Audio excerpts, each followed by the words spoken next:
All right, so someone was asking a question about a Matchlock 410 and the tension, and to be honest with you, it's really hard to explain tension, so I don't know exactly how to explain it. But what I'm going to do is I was planning on picking this anyway, just because I like to pick every single one of my locks and have it on video. So let's talk through it. So one, I guess they're newer and maybe they've been working on the jiggle test, but I will tell you, if you're having a critic lock, like this is probably going to be below where you're at, right? Like you probably can pick this. But what I wanted to show you was there's nothing better than actually putting one and getting it in its position and then basically understand what it feels like to have it set. Although that one, not a good example. Okay, let's see this one. See, that's, when I'm pushing this, that's a lot of play. I think that'd be way more than a normal jiggle test. So I was hoping to have an example of doing a jiggle test, and like so. Anyway, so this first pin is set.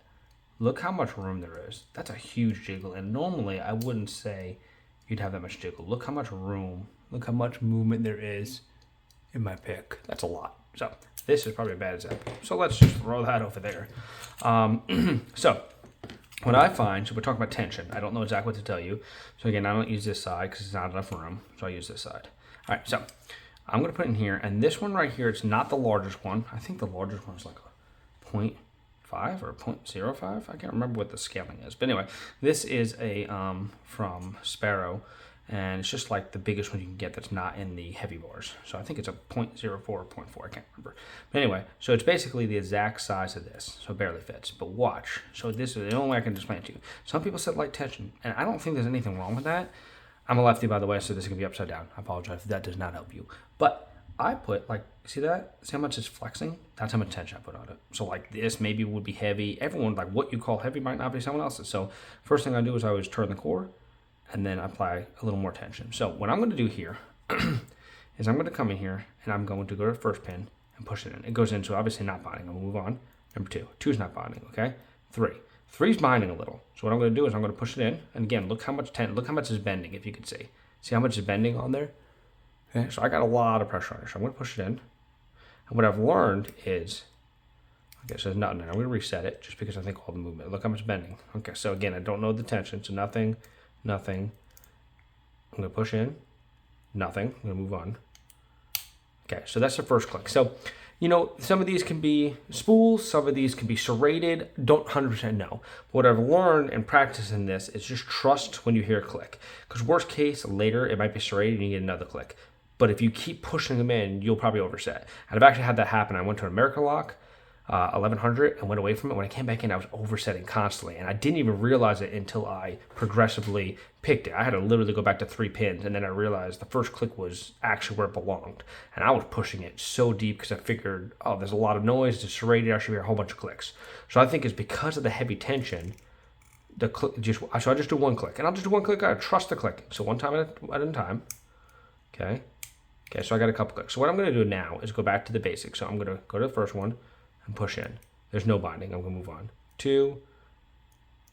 So 1, 2. When I push on it, I don't feel any wiggle. So I think it's binding. So I'm going to push. And it didn't go. I'm just going to move on. I'm going to go to the next one.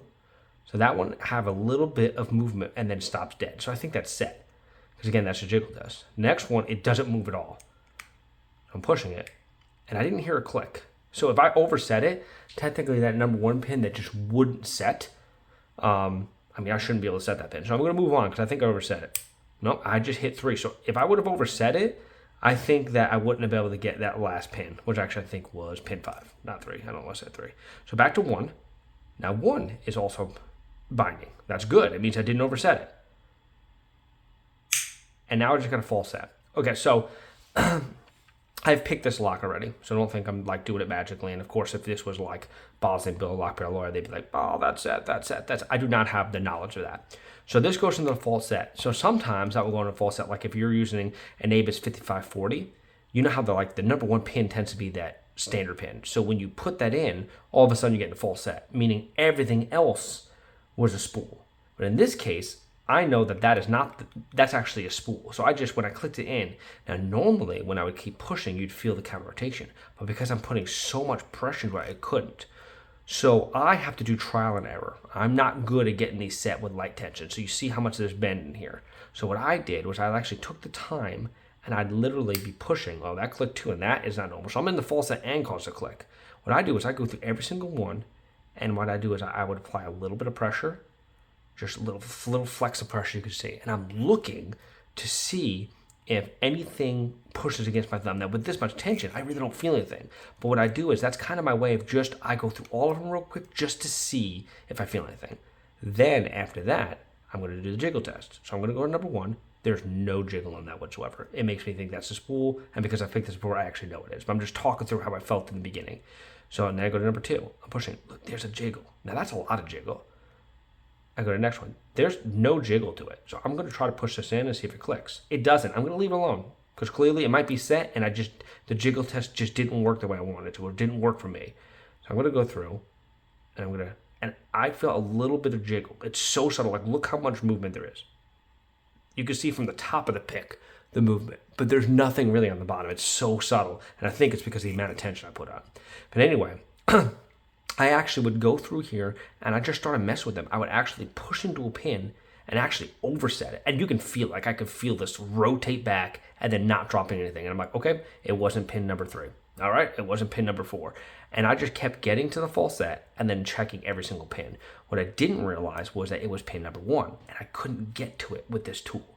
Now, I could get a deeper hook. It didn't work for me. I just kept messing up. So I found that I actually just put it at a bottom tension, drop this key out, and now I had clear room. So I was thinking, like, okay, is this the right pin? And I'll tell you what, when you start pushing on it, it started counter rotating. I was like, awesome, this is the right pin. So now I'm going to go on the number 1. I start pushing it, and this one actually counter rotates back. So I'm going to push on it and just trade off. And now I just set that, but it didn't go. So now I'm going to try the number 2 pin. And now it just went back in the false set. Is the number 1 pin up? The number 1 pin feels good.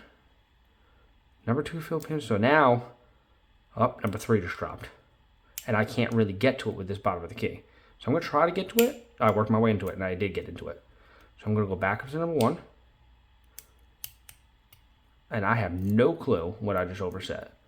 And I did overset something. So what I'm going to do is I'm going to bring it back around, put this guy back in here so I can actually get access to all the pins.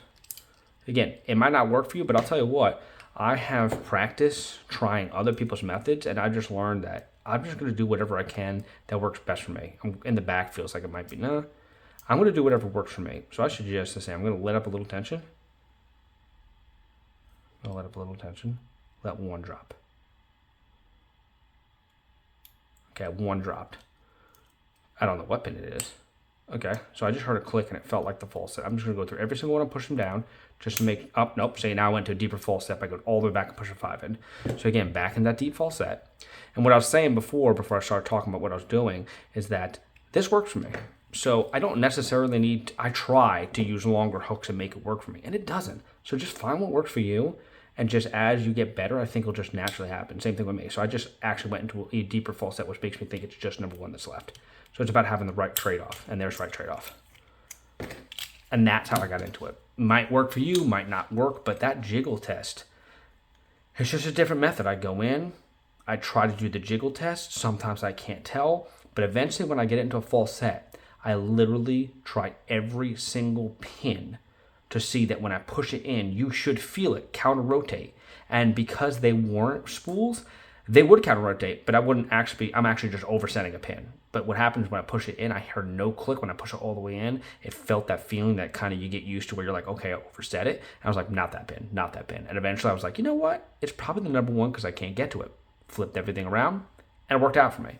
So maybe use your acrylic, get it set, and just feel what a jiggle test. This felt like a really loose jiggle test, so I wouldn't trust that. It was just me just talking now, so I would kind of put that off the side. Maybe use a master lock and then set it, which you know there's no spools, and just feel how it feels. Just try to get used to that jiggle test. Every lock is different. I feel like every jiggle test is different. But anyway, that was my technique. I hope it helps you. And I got my master lock open, but literally 30 minutes it took me because I kept oversetting every single pin, not believing it was number 1. And then, ironically enough, I took it out, flipped it over like I did, and when I got full access to that number 1, it goes all the way up. So that's like a very, very high pin. So I actually had to reverse it. Maybe with a really big hook I can get to it, but I just can't do it. So I'm just gonna do what works for me, and I suggest the same, because you know how it is. It feels way better when you can get into a lock, no matter how you do it. So good luck to you, and I hope that helped.